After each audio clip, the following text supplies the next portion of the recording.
Seja bem-vindo ao canal. Pronto para mais uma jornada ao desconhecido? Antes de começarmos, inscreva-se, curta o vídeo e me conte nos comentários onde você mora e a que horas está assistindo. Agora, apague as luzes e tente não deixar o medo tomar conta de você. Conheci a Luana durante o ensino médio e ela tinha tudo o que eu admirava numa pessoa. Era incrivelmente inteligente, tinha uma gentileza natural e uma energia contagiante que fazia qualquer um acreditar que ela podia realizar qualquer sonho. Me apaixonar por ela foi inevitável, mas mesmo assim, eu já intuía que nosso relacionamento teria prazo de validade. A formatura estava se aproximando e ela tinha seus sonhos em mente. Queria ir para uma dessas universidades públicas na Califórnia, das grandes, aquelas que sempre havia sonhado. Eu, por outro lado, sabia que ia ficar no Arizona, talvez ir para a faculdade comunitária, algo mais simples, mas não queria atrapalhar ela em nada. Não ia ser o cara que frustraria as metas dela, então disse que íamos seguir caminhos separados. Ela entendeu. Claro. Sabia que os sonhos dela eram mais importantes do que ficar comigo. Mas para não perder a esperança, me inscrevi em todas essas universidades também, só por garantia.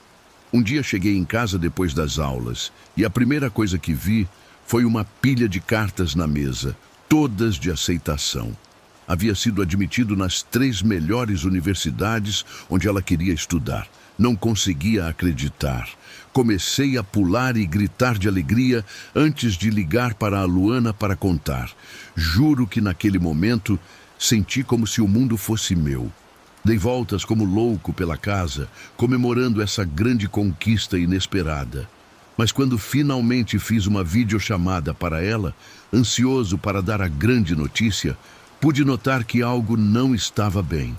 Ela estava chorando, e muito. A voz dela estava quebrada e tinha os olhos vermelhos. Acontece que, na verdade, ela havia sido rejeitada em todos os lugares. Todos. Imaginem, isso foi como um balde de água fria para a coitada da Luana. Enquanto eu morria para compartilhar com ela o quanto estava feliz, ela mal conseguia falar entre os soluços. Naquele momento, em vez de compartilhar minha boa notícia com ela, decidi esconder essas cartas numa gaveta e perguntei se ela queria vir conversar um pouco. Quando chegou, a vi completamente arrasada. Tinha o rosto inchado, com os olhos vermelhos e cheios de lágrimas, e a maquiagem estava escorrendo por todo o rosto. O rímel e tudo. Realmente partiu meu coração vê-la assim. O consolo que tentei dar como bom namorado foi pouca coisa. Ela começou a me dizer que confiava tanto que seria aceita, que nem sequer se inscreveu para outros lugares e que agora sentia que sua vida era um desastre, que tudo havia acabado para ela. Luana repetia várias vezes que seu futuro estava destruído e eu tive que fazer de tudo para acalmá-la. Me levou um bom tempo, mas no final ela parecia um pouco melhor, embora sua expressão fosse triste, muito triste. E justamente nesse momento, depois que se acalmou, contei a notícia de que em todas essas universidades me haviam aceito e que, na verdade, podia escolher a que quisesse. Não sabia qual seria a reação dela, mas uma coisa era certa: eu iria. Provavelmente para a Universidade da Califórnia, só pelo programa de jornalismo deles, que era o melhor. O rosto dela ficou em branco e, sem dizer nada, se levantou, secou os olhos e saiu da minha casa como se nada tivesse acontecido. Luana não disse uma única palavra, nem sequer se despediu.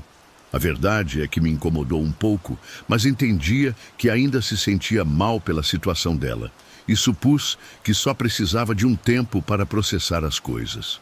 Poucos minutos depois, chegaram meus pais e contei o quão importante havia sido essa notícia para mim.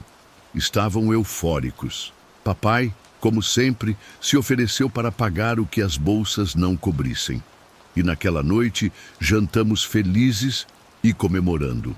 Estava nas nuvens, feliz comigo mesmo e quase sem conseguir acreditar no que estava acontecendo comigo. Naquela noite, só pensava nisso. no que havia conquistado, em tudo de bom que vinha para meu futuro. Estava tão feliz que Luana nem passou pelo meu pensamento nem um momento. Mas já na madrugada seguinte, em plena tranquilidade, meu telefone começou a tocar várias vezes. Era Luana. Alô. Consegui dizer meio sonolento e aí começou toda a confusão. Ela me disse que não podia ir para lugar nenhum, que tudo era um erro e que não queria que eu fosse para a Califórnia, que isso estragava tudo. Discutimos um tempo e lembrei que se as coisas tivessem sido ao contrário, eu a teria apoiado sem problema. Então, não era justo ela querer que eu perdesse essa oportunidade só porque ela não havia sido aceita. Então começou a chorar, dizendo que se eu fosse embora, ela estragaria a vida e que eu tiraria tudo o que importava para ela. Me acusou de roubar o lugar dela e mesmo eu explicando que nós havíamos nos inscrito em coisas diferentes, ela continuava dizendo coisas que não faziam sentido, como que eu não iria para lugar nenhum, que não me deixaria ir. Dizia que eu devia ficar com ela, que era minha obrigação. E por mais que tentei raciocinar com ela, já era 1h30 chorando no telefone, então cheguei ao meu limite. Disse que não aguentava mais e desliguei. No dia seguinte, na escola, tinha medo de vê-la, de enfrentá-la, mas surpresa. Ela estava lá como se nada no estacionamento, com um sorriso enorme e sem nenhuma vergonha me beijou, como se nada tivesse acontecido. Perguntei o que estava fazendo e me disse que simplesmente cuidava do namorado dela, como se não tivesse acabado de me insultar e fazer um drama horrível apenas algumas horas antes. Eu estava confuso e sem vontade de brigar. Então, só forcei um sorriso e entramos juntos na escola. O resto do dia, ela esteve ótima, fazendo piadas, se metendo em conversas com amigos e agindo super carinhosa. Mas tudo isso começou a soar muito estranho. Na hora do almoço, contei aos meus amigos que ia para a Universidade da Califórnia, que era uma realidade, e estavam todos super animados. Mas Luana começou a agir meio louca, como se estivesse em outra dimensão. Dizia que também havia sido aceita e que íamos morar juntos num apartamentinho e que íamos comprar um carro e fazer toda essa vida juntos. Mas, na verdade, isso nunca aconteceria. Só fingia e, em questão de dias, seu comportamento piorou. Começava a inventar planos que não existiam, como se inscrever nas mesmas matérias, comprar comida em casal, até coisas que nunca havíamos conversado.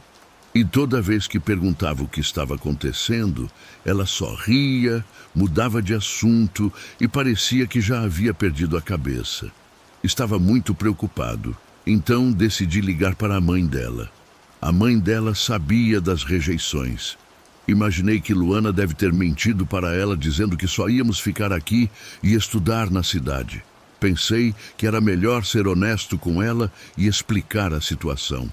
Contei que ia para a Califórnia, que não estaríamos mais juntos e que lamentava. Mas Luana estava se comportando de uma maneira que francamente me assustava. Mas a senhora não me disse nada imediatamente, só ficou em silêncio e depois gritou com raiva: "Nossa, você roubou o lugar dela. Acho que a mãe dela era tão louca quanto ela. Foi aí que decidi que não podia continuar tendo nada a ver com essa garota." Naquela noite, no meu quarto, fiquei acordado horas ligando para a universidade e aceitando a oferta oficialmente. A mulher que me atendeu foi muito gentil e disse que haviam ficado muito impressionados com meu texto. Horas depois, mamãe me chamou para jantar e estava na cozinha, quando vi que Luana estava sentada à mesa da sala. Minha mãe deve ter deixado ela entrar. Eu não sabia o que fazer. Minha mãe não tinha ideia de como ela havia estado agindo. E antes que eu pudesse fazer alguma coisa, ela disse: "Oi, querido." Na verdade, pedi para ela ir embora, mas antes que pudesse sair, ela começou a me contar seu grande plano. Se levantou, tirou uma pequena máquina de cortar cabelo que havia trazido e começou a raspar a cabeça, deixando cair mechas compridas do cabelo loiro dela sobre a mesa. Fiquei boquiaberto, sem saber o que fazer ou dizer. Ela me disse que, como eu nunca quis ir para a universidade e havia sido um erro me aceitarem, ela ia tomar meu lugar, que ia se passar por mim, que ninguém jamais perceberia. Nesse momento, minha mãe entrou com a comida e, ao vê-la, ficou em choque. Soltou a bandeja do susto e a comida caiu no chão. Enquanto isso, com os olhos completamente loucos, ela olhou para minha mãe e disse: "Oi, mamãezinha." E isso já foi demais. Nesse momento, tive que tirá-la de casa e, desde então, nas últimas semanas de aula, nunca mais apareceu. Ninguém soube o que aconteceu com ela. A mãe dela não atende minhas ligações e ela também não. E a verdade é que me preocupa que, quando chegar na universidade em alguns meses, a veja lá fingindo ser eu, se passando por mim. Sei que parece delírio, mas conhecendo o estado mental em que ela estava e vendo como a mãe reagiu, não duvido de mais nada. O que mais me perturba é que frequentemente acordo de madrugada com ela na minha cabeça, pensando em como tudo poderia ter sido diferente entre nós. Essa situação me assombra, como se fosse um filme de terror sem fim. Por mais que eu tente, não consigo compreender o que se passou na mente dela para chegar a esse ponto. Minha única esperança é que ela tenha buscado ajuda e que eu nunca mais precise lidar com essa loucura toda.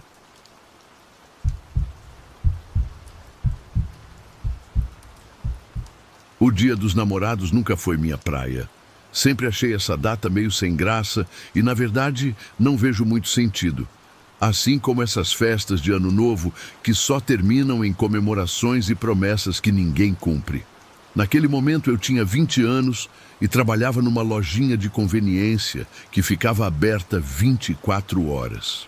Sempre que me tocava trabalhar nessas noites, avisava todo mundo que ficava nessa loja porque não tinha plano nenhum. E a verdade é que preferia não fazer nada, além de passar o tempo e esperar a noite passar. Nessa noite em particular, fiquei no turno da madrugada, então passei bem tranquila, fazendo o de sempre. A loja estava quase vazia, como de costume. A maioria das vezes, nesses turnos, eu me dedicava a assistir vídeos no YouTube ou ver alguma série na Netflix. A questão é que lá pelas 1h30 da madrugada, justo quando fazia uma pausa e pensava no que comer depois, tocou a campainha da entrada. O cara era um sujeito alto e à primeira vista parecia ter um ar atraente, embora não é que eu o conhecesse muito. Só dei uma olhada rápida e cumprimentei. "E aí, como vai?" Resposta rápida: "Cassandra, é você?" Fiquei paralisada alguns segundos. Não podia acreditar que me reconhecesse assim de repente. E foi então que percebi que era um garoto que conheci no ensino médio chamado Júnior. Nunca fomos muito próximos, mas sempre tivemos uma boa relação e nos cumprimentávamos quando nos encontrávamos na escola. Sem pensar muito, dei um abraço nele, porque, bem, sou assim, muito da simpática e às vezes não consigo evitar mostrar carinho assim, mesmo que quase não fale com essa pessoa há anos. Passaram uns 2 minutos nos colocando em dia e depois perguntei: "O que você está fazendo aqui tão tarde, Júnior?" Ele fez uma careta de desconforto e disse algo como: "Terminei com minha namorada há alguns dias e ando com insônia. Só estou por aí sem fazer nada." Disse que sentia muito pelo término e perguntei se ele queria alguma coisa. E ele, sinceramente, me respondeu: "É ótimo te ver. Sério, se não te incomoda, gostaria de ficar para conversar um pouco." Sinceramente, achei tão doce essa forma de ser que não tive problema em dizer que sim. Os primeiros 15 minutos da conversa foram bem normais, até divertidos. Ficamos lembrando coisas antigas da escola, rindo de algumas notas e das bobeiras que fazíamos naquela época. Mas assim que passaram esses minutos, algo nele começou a mudar. De repente pediu para ir ao banheiro e, claro, disse que podia ir. Enquanto estava no banheiro, resolvi procurar ele no Facebook para ver se havia coisas estranhas no perfil dele. E, para minha surpresa, vi que tinha alguns amigos em comum e que suas fotos tinham coisas bem perturbadoras. Uma das imagens que não conseguia parar de olhar tinha Júnior segurando facas, rodeado de símbolos que pareciam de bruxaria ou algo estranho, nada normal. Havia um monte de coisas que não entendia. Mas o que mais me impressionou foi que embaixo do peito esquerdo dele, no meio de todos esses símbolos estranhos, estava meu nome em letra cursiva. Isso foi o que me fez ficar em alerta, mas continuei pensando que talvez fosse só uma coincidência. Embora já cheirasse a coisa estranha. Quando saiu do banheiro, foi então que tudo começou a ficar super estranho. Tinha nas mãos meu telefone e, num ato instintivo, fingi que tudo continuava normal. Como se não tivesse me afetado aquela loucura que acabara de descobrir. Mas seus olhos me deram arrepios. Me olhou e, com uma voz baixa e quase sinistra, me disse: "Estou tão feliz de te ver de novo." Eu, tentando não perder a calma, respondi meio confusa: "Ah, sim, igual. Que bom te ver." Então, de repente, começou a bater as mãos contra o balcão e me olhou com uma cara que parecia de loucura total. E aquela voz, que agora soava muito agressiva, me soltou: "Você não entende. Na verdade, fico muito feliz de te encontrar. Te amo, Cassandra, e fomos feitos para ficar juntos." Ali, naquele momento, me senti completamente paralisada, cheia de medo e sem saber o que fazer. Só consegui dizer algo rápido e nervosa: "Ah, obrigada, Júnior, mas estou saindo com alguém." Era mentira, claro, mas naquele momento não me saiu outra coisa da cabeça. Mas então, tudo saiu de controle. Ele tentou agarrar meu braço do outro lado do balcão e, numa reação rápida, recuei como pude e disse para ele ir embora. Ele deu um passo para trás e seus olhos agora pareciam vazios. Tinha aquele sorriso cruel no rosto que parecia mais de um assassino que de um cara normal. Então, sem mais, deixou seu casaco cair no chão e tirou a camisa. E, meu Deus, estava coberto de tatuagens, mas não de qualquer tipo, né? Essas eram assustadoras. No peito dele, do lado esquerdo, tinha escrito "animal", numa fonte que parecia feita a facadas. Mas isso não era tudo. Cobria todo o corpo com símbolos satânicos e outros que não reconhecia, mas eram igualmente horríveis. Foi então que vi. Embaixo do peito esquerdo dele, bem no meio de um monte de símbolos horríveis, estava meu nome. Quando vi no Facebook, pensei que talvez fosse só uma coincidência. Mas agora via que não era nada disso. Literalmente dizia Cassandra, e naquele momento meu coração parou. Mas quando pensei que não podia estar mais assustada, ele tirou uma faca do bolso e, com um sorriso fatal, começou a apontar com ela bem para a tatuagem do meu nome. Não conseguia me mexer, não conseguia gritar. Só fiquei ali como num estado de choque total. Sentia que estava tudo rodando, que estava sonhando e queria acordar, mas não conseguia. Júnior começou a dizer meu nome. "Cassandra, Cassandra, você vê? É você no meu peito. Você é para mim, Cassandra. Entende?" Seus olhos estavam vermelhos e parecia completamente fora de si. E então entendi que sua ida ao banheiro não foi por acaso. Ele provavelmente tinha usado alguma droga e agora estava louco, e eu estava à mercê dele. Só conseguia chorar sem dizer nada, com o coração disparado. Mas naquele momento aconteceu um milagre. De repente, entrou na loja um homem grande que passava por ali e por acaso viu toda aquela loucura. Ele não hesitou nem um segundo. Assim que viu o que estava acontecendo, correu e empurrou Júnior.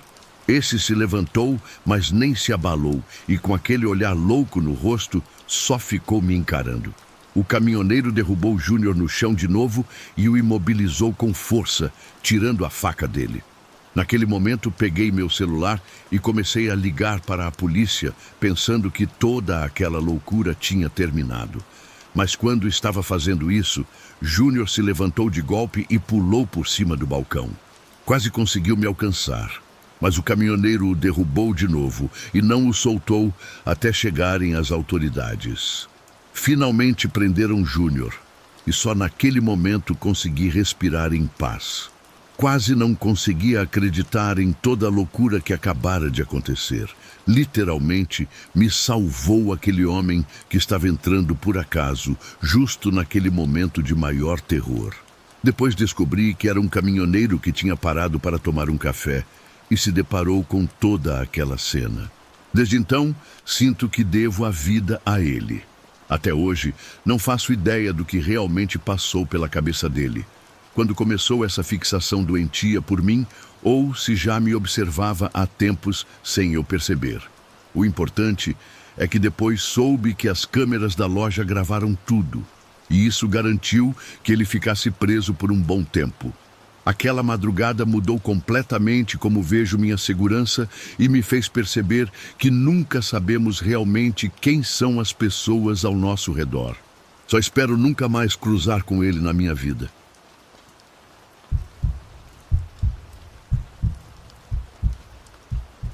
Faz um tempo que vivi uma situação realmente estranha e perturbadora que até hoje não sai da minha cabeça.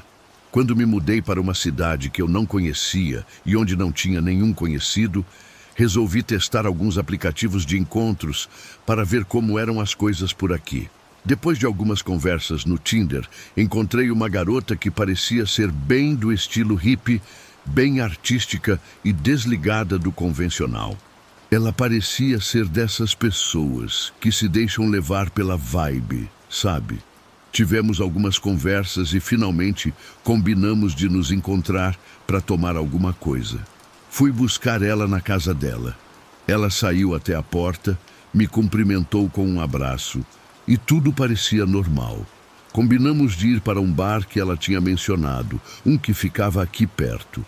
O primeiro sinal de que algo não estava certo foi justamente quando cheguei no meu carro.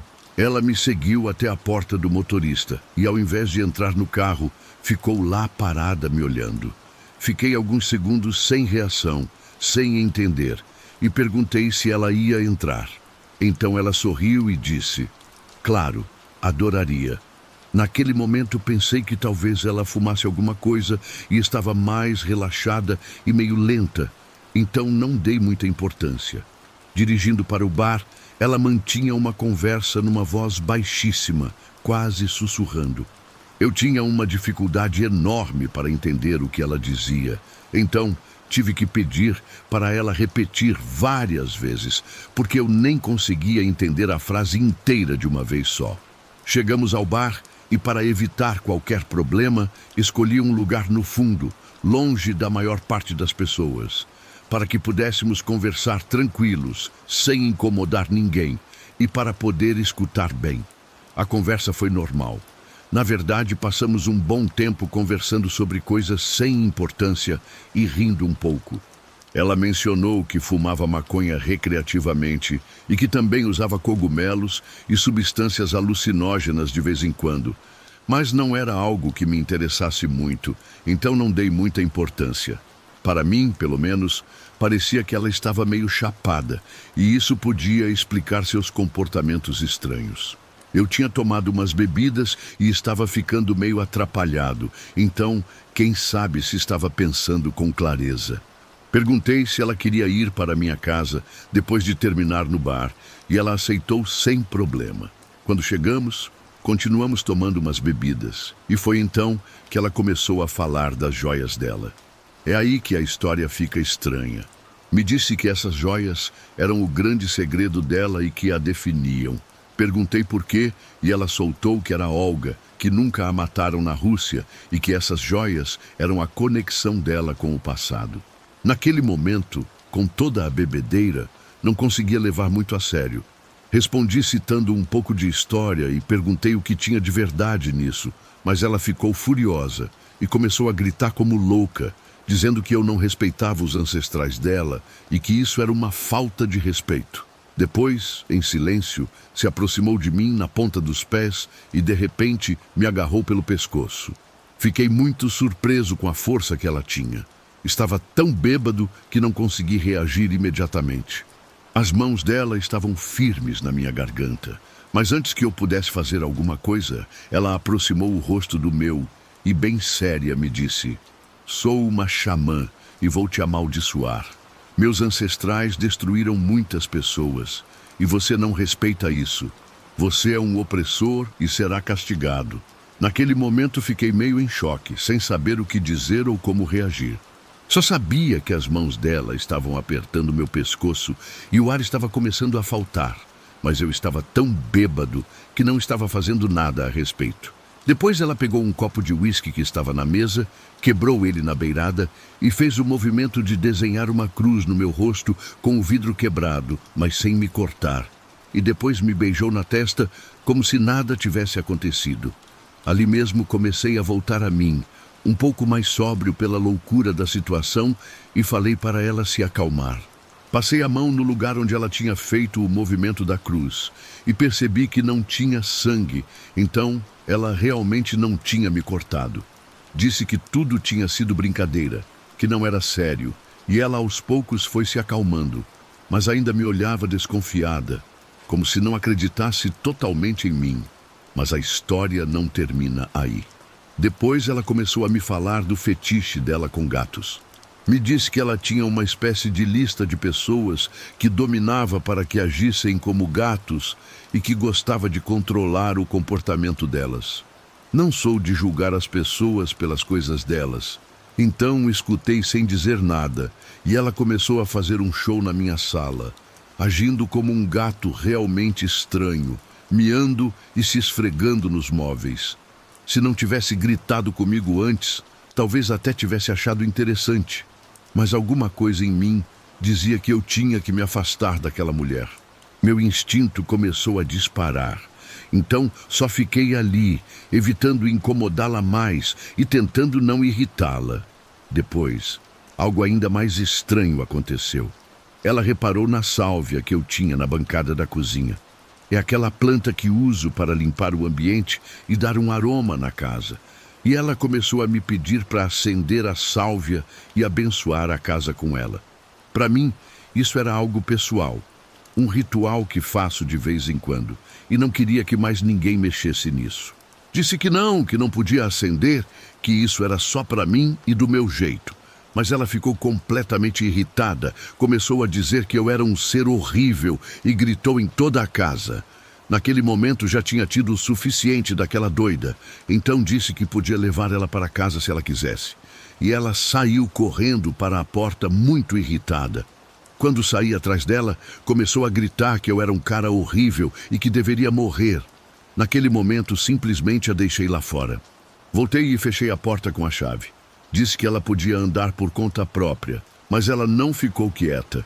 Em alguns minutos começou a bater na porta com força, uns 10 minutos seguidos dizendo que tinha deixado o telefone lá e que queria pegar de volta. Eu, meio nervoso, peguei o telefone dela, que estava na bancada da cozinha, abri a porta só um pouquinho e entreguei por ali. Ela tentou entrar de forma agressiva, empurrando e forçando, mas eu bloqueei com meu antebraço sem deixar ela passar.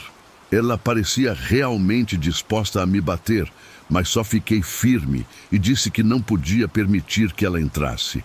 Aquilo foi uma loucura completa. Ela gritava e gritava que queria a garrafa de uísque que ainda estava na mesa e eu respondi que não, que aquela garrafa era minha, porque eu tinha pagado por ela. No final, fechei a porta com força, travei e escutei ela batendo por um tempo, alguns minutos, até que finalmente ouvi ela se afastando. Fiquei alguns minutos esperando e depois saí para ver se ainda estava por perto. Graças a Deus, não estava em lugar nenhum. Desde aquela noite, não a vi, nem tive mais notícias dela. Pode não parecer a experiência mais aterrorizante que alguém já viveu. Mas desde aquele dia, sempre que anoitece, bate uma sensação estranha, um receio de que ela possa aparecer do nada. Torço para que esteja bem em algum lugar distante, mas confesso que espero mesmo é nunca mais ter que ver essa mulher na minha frente.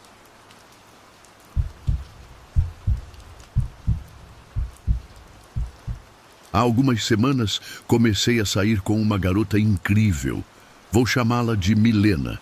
Tenho 25 anos e posso dizer que ela é dessas pessoas que te deixam de boca aberta, inteligente, engraçada e super atraente.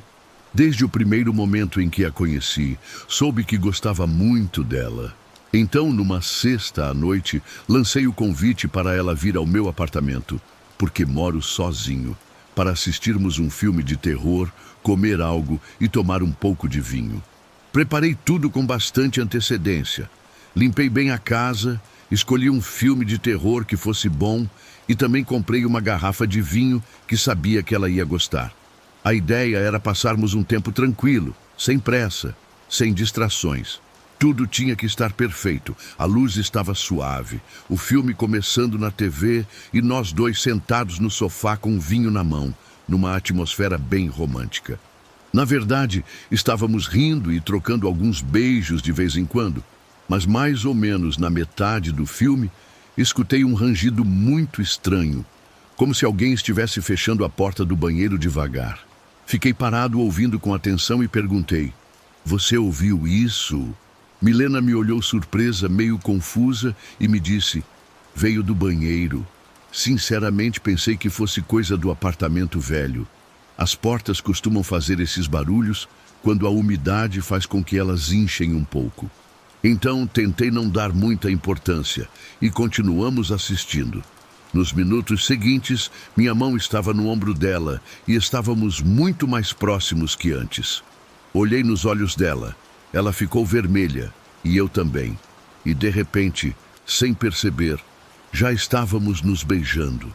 Aquele momento foi quase mágico. Tudo estava indo muito bem, até que de repente, um grito de cortar o coração rompeu completamente a atmosfera perfeita que havia se formado entre nós.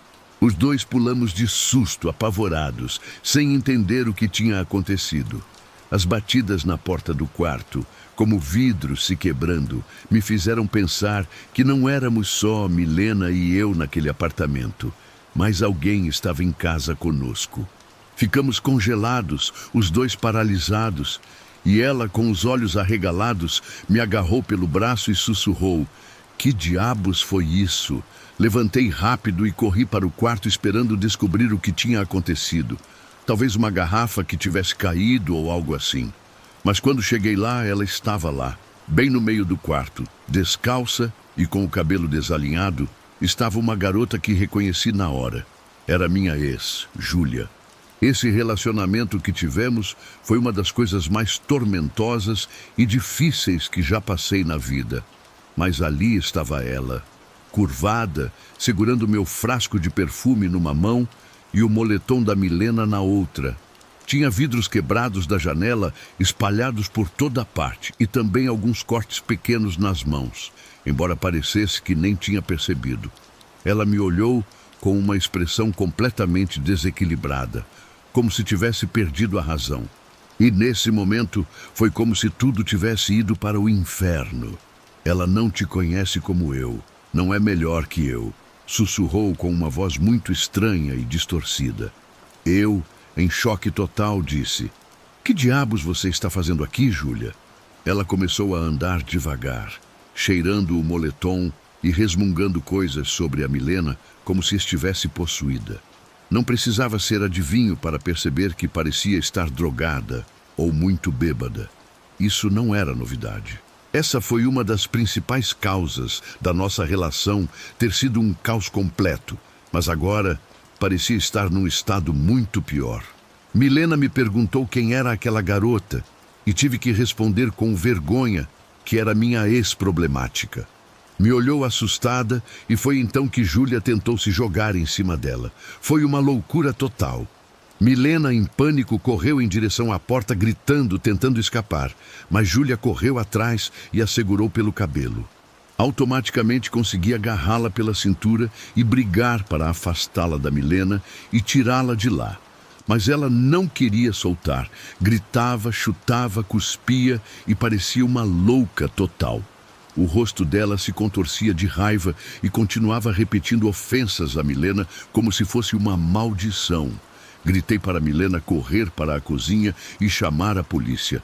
Enquanto isso, eu tentava segurar a Júlia e colocá-la no quarto. A briga foi intensa. Ela continuava me arranhando, chorando, rindo, xingando e amaldiçoando. O que posso dizer? Estava mais descontrolada que nunca, e eu com o coração disparado.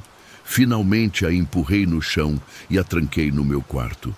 Milena e eu ficamos do lado de fora da porta em choque com tudo que tinha acontecido, até que, de repente, tudo ficou em silêncio, como se alguma coisa tivesse acontecido.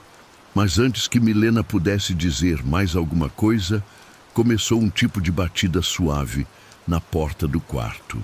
Eu não sabia o que pensar naquele momento. E então, de repente, Júlia começou a rir. Primeiro, era como uma risada nervosa, quase infantil. E depois voltava a dar risada. Era uma cena totalmente psicótica, como tirada de um filme de terror. Eu não podia mais me arriscar. Senti que aquela garota tinha chegado no fundo do poço e algo nela tinha se quebrado de vez. Então, chamamos a polícia. Os policiais demoraram uns 10 minutos para chegar, mas quando chegaram, Júlia ainda estava meio em choque. Curvada na cama, com os olhos fixos no chão e sem expressão. Nem se resistiu quando os policiais a algemaram. Olhou em silêncio e só virou o olhar para mim e disse com voz calma: "Só queria conversar com você. Como você foi capaz de me trocar por ela? Quando tentaram tirá-la, ela se recusou. Começou a gritar, exigindo seu lugar e me acusando de estar traindo ela. Dizia que me entendia melhor que ninguém e que ainda me amava. Os policiais tiveram que tirá-la à força, enquanto Milena e eu víamos da janela da sala como a levavam na viatura. Ela já não gritava mais, só parecia perdida, como se tivesse chegado no limite. Mais tarde, soube que Júlia entrou usando a chave reserva que eu sempre guardava debaixo do vaso na porta de casa. Aparentemente, entrou sem ninguém perceber, se infiltrou no meu quarto em algum momento durante o filme e aparentemente ficou nos observando. O que não entendo é por que quebrou a janela se tinha as chaves. Mas enfim, ela está com problemas sérios, qualquer coisa é de se esperar. Atualmente está sendo tratada num centro de saúde mental e, na verdade, nunca fiz queixa porque não queria prolongar aquilo e gostava muito da mãe dela. Desde esse dia, mudei completamente minha forma de ver segurança doméstica. Troquei todas as fechaduras, instalei travas extras e, principalmente, nunca mais deixei de manter as portas bem trancadas. Milena ainda faz parte da minha vida e, embora ela diga que jamais esquecerá daquela noite, posso garantir que eu também não. Foi uma experiência que me marcou profundamente e me ensinou que, às vezes, o passado pode voltar de forma totalmente inesperada. Por isso, quando você achar que está seguro em casa, sempre vale a pena dar uma checada extra nessas fechaduras. Nunca se sabe que fantasmas do passado podem estar espreitando uma oportunidade.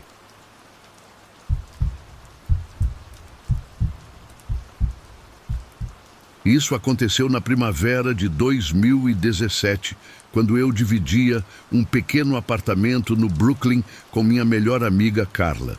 Duas garotas do interior que tinham chegado em Nova York e estavam completamente perdidas com o tamanho da metrópole. Foi numa cafeteria que nos encontramos, reconhecendo uma na outra aqueles sotaques inconfundíveis do sul dos Estados Unidos. Carla vinha do Kentucky e eu da Virgínia Ocidental. Nossas infâncias tinham sido bem parecidas, cheias de paisagens rurais e costumes simples. Por isso, nos demos tão bem desde o primeiro dia, rindo das mesmas piadas e gostando das mesmas coisas.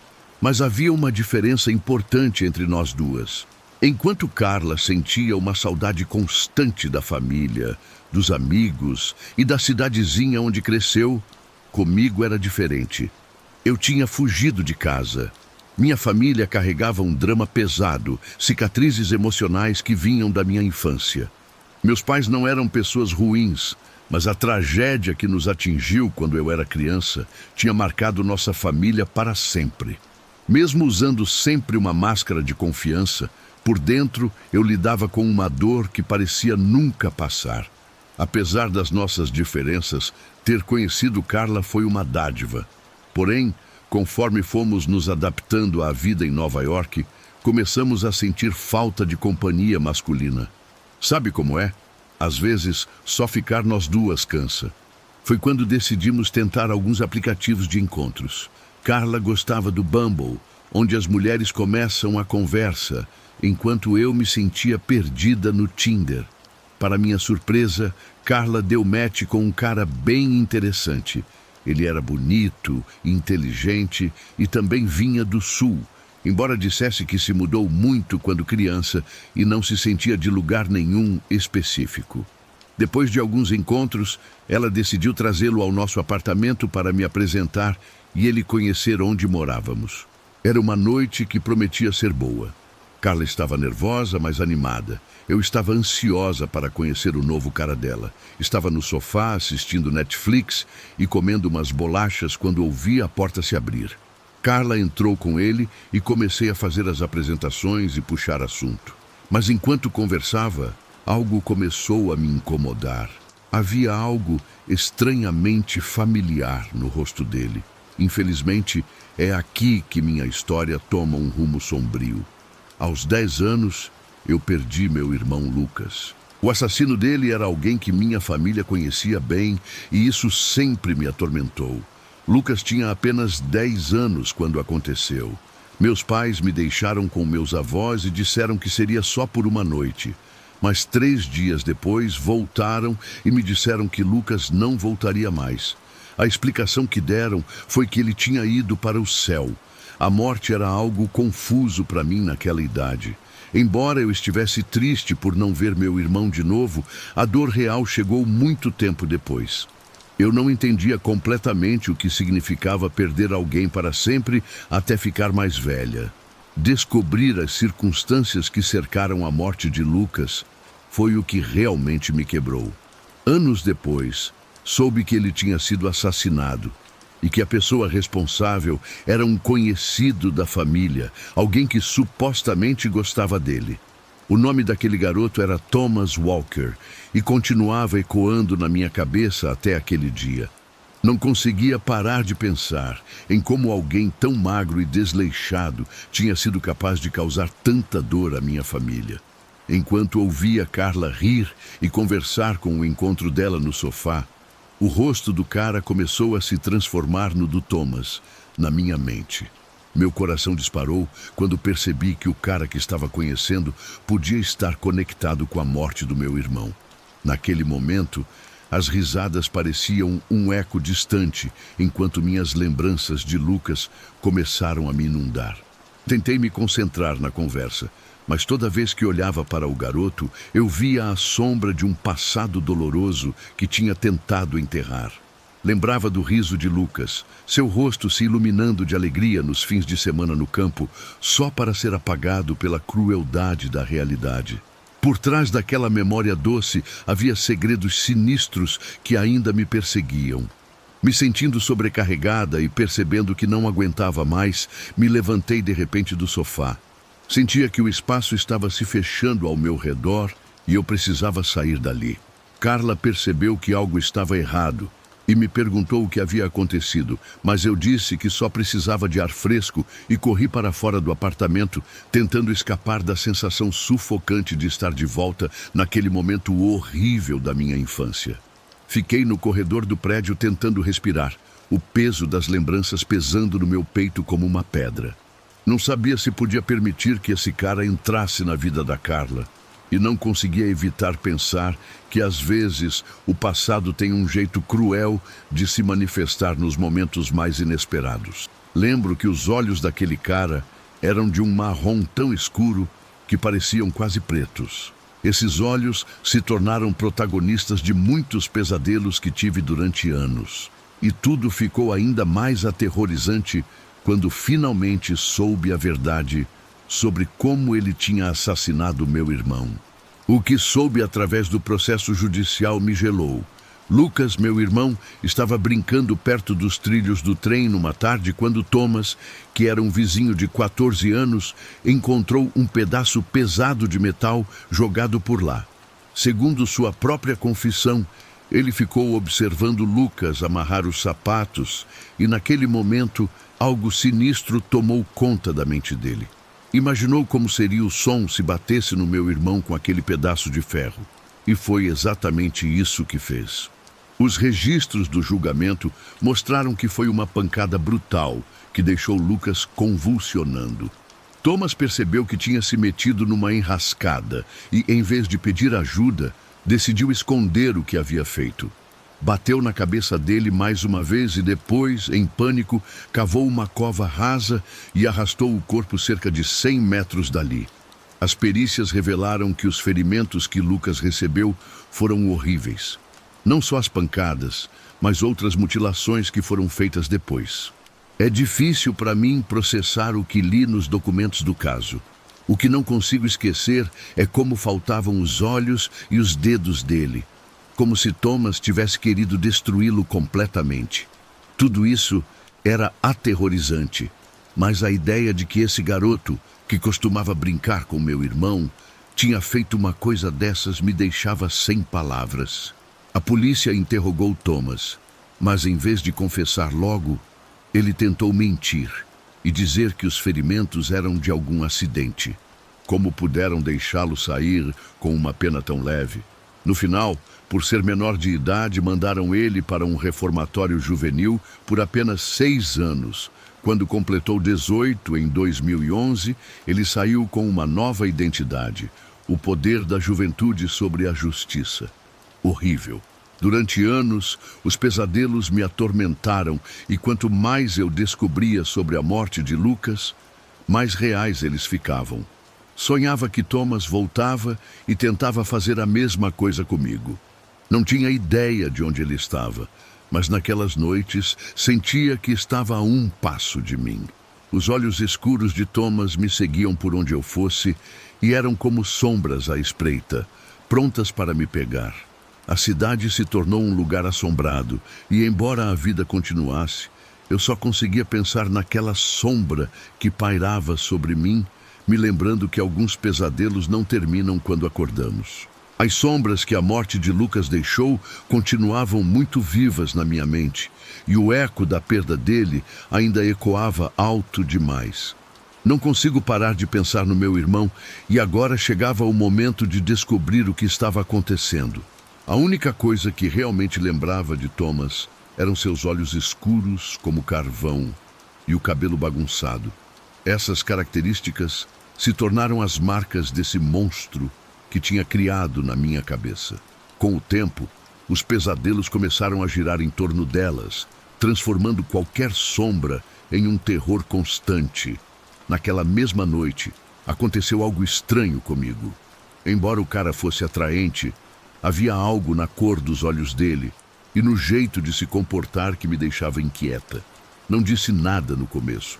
Não queria assustar Carla sem motivo, mas conforme conversávamos, comecei a juntar as peças. Era evidente que ele não gostava de falar sobre a família e sempre mudava de assunto quando tocávamos na infância dele. Quando mencionou algo traumático que tinha acontecido com ele quando criança, a expressão dele mudou completamente. Foi nesse momento que tudo ficou pesado, como se algo não estivesse certo no ar. Quando mencionei que cresci na Virgínia Ocidental, ele me lançou um olhar de culpa, que foi como um soco no estômago. De repente, o papo descontraído se transformou numa batalha silenciosa, de olhares cheios de tensão. Carla, que estava percebendo meu desconforto, me perguntou o que estava acontecendo.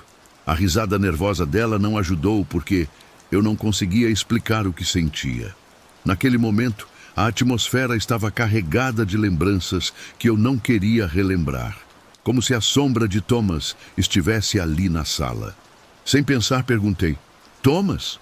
A pergunta saiu da minha boca antes que eu pudesse me controlar, e o jeito que ele me olhou depois, aqueles olhos escuros tomando conta de todo o rosto dele, gelou meu sangue. Ali estava na minha frente o assassino do meu irmão, e meus piores pesadelos tinham se tornado realidade. Eu preciso ir embora, disse ele, como se soubesse que num instante tudo tinha ficado perigoso. Não consegui encontrar as palavras, então fiquei ali paralisada enquanto Carla perguntava confusa: o que aconteceu? Quem é esse Thomas? Houve uma pausa longa e tensa antes dela continuar. Espera, para onde você vai? Era como se o tempo tivesse parado. E Antes que eu pudesse reagir, ele já tinha desaparecido pela porta. Só consegui murmurar: "Não volte." A confusão tomou conta de mim. Tudo que eu tinha feito para superar esse pesadelo parecia desmoronar num instante. Tive uma reação tão intensa que chegava a ser surreal. Era como se o universo estivesse pregando uma peça cruel em mim, colocando Thomas bem no meu caminho na cidade grande, como se quisesse me lembrar que eu nunca poderia escapar do passado e muito menos da dor da morte de Lucas. Carla tentou me acalmar e começou a conversar sobre outras coisas. Nova York é enorme, né? É o melhor lugar para se perder na multidão, dizia tentando me consolar.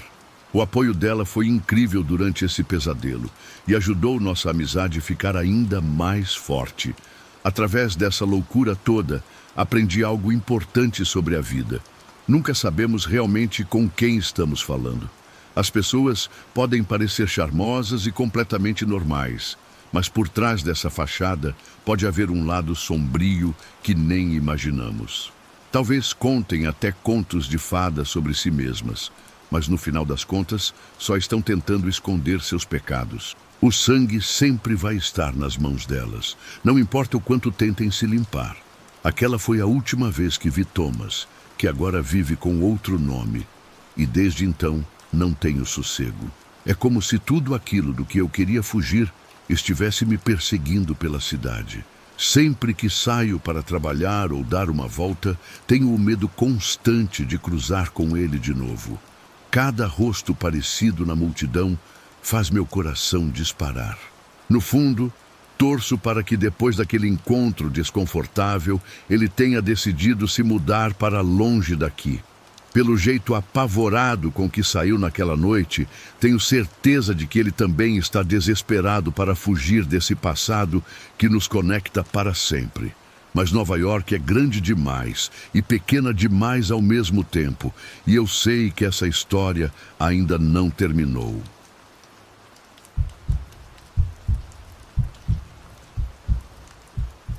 Desde que me separei de John, o pai do meu filho, eu diria que a sorte com os homens não tem sido das melhores.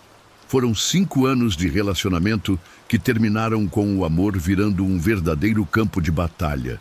Então, decidi que era hora de focar em ser eu mesma, mas principalmente em ter paz. Alguns meses depois, já como mãe solteira, meu vizinho Magno se aproximou de mim com a ideia de que um amigo dele queria me conhecer. Confesso que no começo não fiquei muito empolgada com a história, mas Magno insistiu tanto que acabei aceitando sair com esse tal Luciano. Os primeiros meses com Luciano foram ótimos. Ele era divertido, carinhoso e me fazia rir muito. Mas devagar, as coisas começaram a mudar. Ele começou a beber cada vez mais e toda vez que exagerava, se transformava em alguém completamente diferente do homem gentil e amoroso por quem eu havia me apaixonado. Era como se um demônio interno tomasse conta dele sempre que passava dos limites com a bebida e então fazia coisas absolutamente terríveis. Luciano começou a arrumar briga com desconhecidos e às vezes até com nossos amigos. Devagar, todos começaram a se afastar, sabendo o que rolava quando Luciano bebia demais. Mas isso não parecia importar nem um pouco para ele, porque continuava bebendo sem parar, e a mudança de comportamento ficou cada vez mais óbvia. Não demorou muito para que toda essa raiva se voltasse contra mim, e foi aí que tudo virou um pesadelo. Em poucos meses, o que começou como discussões sem sentido e reclamações injustas escalou rapidamente. Logo saímos das palavras para os empurrões e depois para os socos. Um dia ele me deu um soco tão forte que caí no chão e quase desmaiei. Naquele momento percebi como tudo havia desandado e fui me sentindo cada vez mais presa naquela relação abusiva. Tentava enxergar uma saída, mas nada parecia melhorar. O abuso ficava mais intenso e brutal, e eu me sentia completamente indefesa. Sei que muitas pessoas vão me julgar e perguntar por que aguentei tudo isso sem me separar dele. A verdade é que nem eu mesma sei explicar. O problema dos relacionamentos abusivos é que o abusador consegue destruir tanto a sua autoestima, te quebrar de tal forma, que você acaba se sentindo indefesa, prisioneira e realmente incapaz de fazer qualquer coisa. Lembro de uma noite que me marcou para sempre. Era uma sexta-feira. Passei o dia cuidando de Igor, que tinha apenas 3 anos e estava meio resfriado. Durante a tarde, Luciano se arrumou para sair. E quando disse que queria ficar em casa cuidando do Igor, ele não gostou e começou a beber como sempre, o que já me deixava nervosa. Conforme a noite foi passando, ele bebeu muito e voltou só de madrugada, completamente embriagado, como eu imaginava que aconteceria. Por volta das 2:30 da manhã, ouvi ele entrar no nosso quarto. Tentei fingir que estava dormindo, mas sabia o que vinha por aí. E aquela sensação de pânico e medo era horrível. De repente, senti a mão dele no meu cabelo, me puxando e arrastando para fora da cama. "Sei que você está me evitando", sussurrou para mim. Depois começou a gritar, me acusando de querer deixá-lo e de estar traindo ele com outro homem. Luciano começou a fazer acusações, dizendo que com certeza havia outro e exigindo que eu contasse quem era. A cada palavra que saía da boca dele, dava para ver a fúria crescendo. Lembro que ele disse com toda a certeza que se algum dia me visse com outro homem, mataria tanto a mim quanto ao cara. Mas o que mais me aterrorizou nessa ameaça foi a tranquilidade com que ele falou, como se não tivesse nem um pingo de dúvida. Quase na mesma hora, essa calma desapareceu e só sobrou um louco cheio de raiva, com muita vontade de me machucar. Como um animal enfurecido, Luciano me bateu várias vezes com tanta violência que desabei no chão, quase desmaiada, mas ele não parou por aí.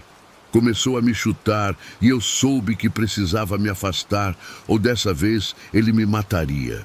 Comecei a me arrastar tentando pedir socorro, mas ele se ajoelhou na minha frente e disse: "Onde você pensa que vai?", me puxando pelo cabelo e cruzando os braços com um sorriso que gelou meu sangue. Me senti totalmente sem forças e apavorada. "Fica aí quieta, ou vou te machucar muito mais", disse enquanto se jogava no sofá, me encarando enquanto eu sangrava no chão. De algum jeito ele pareceu cansar, e depois de alguns minutos acabou dormindo pesado por causa da bebida.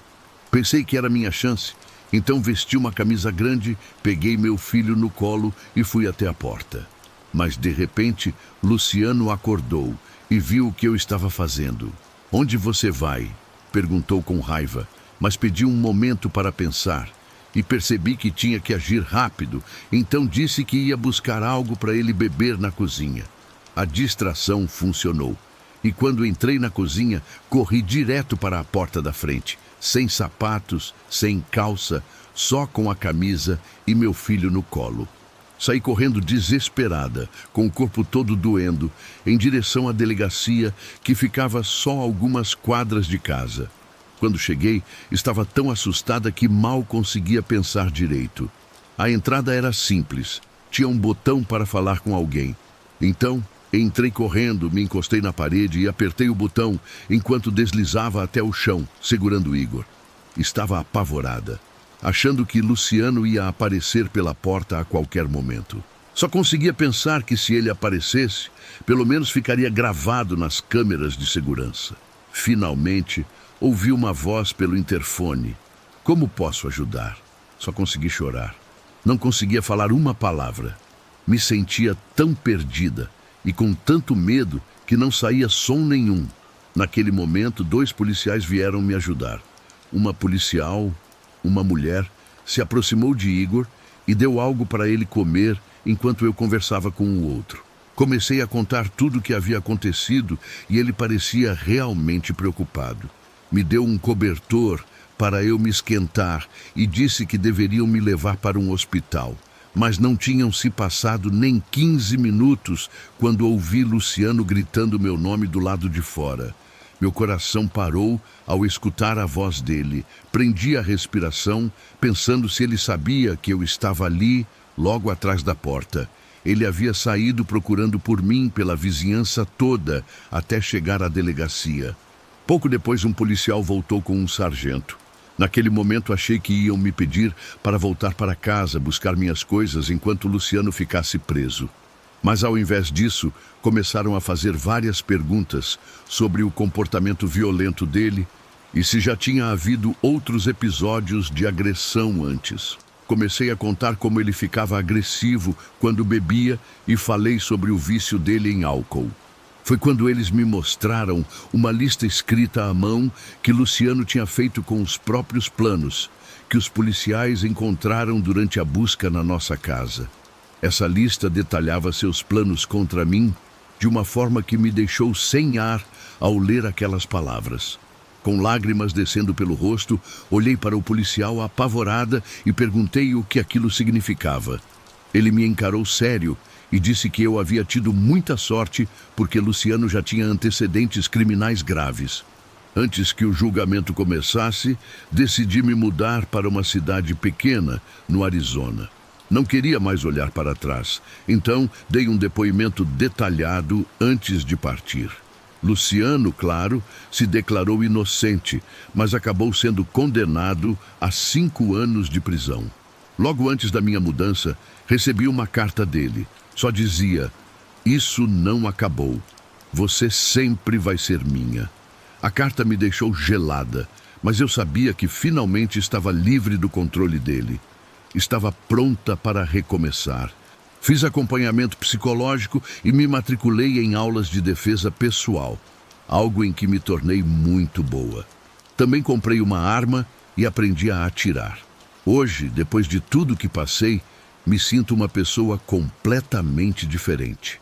Mais forte, mais preparada.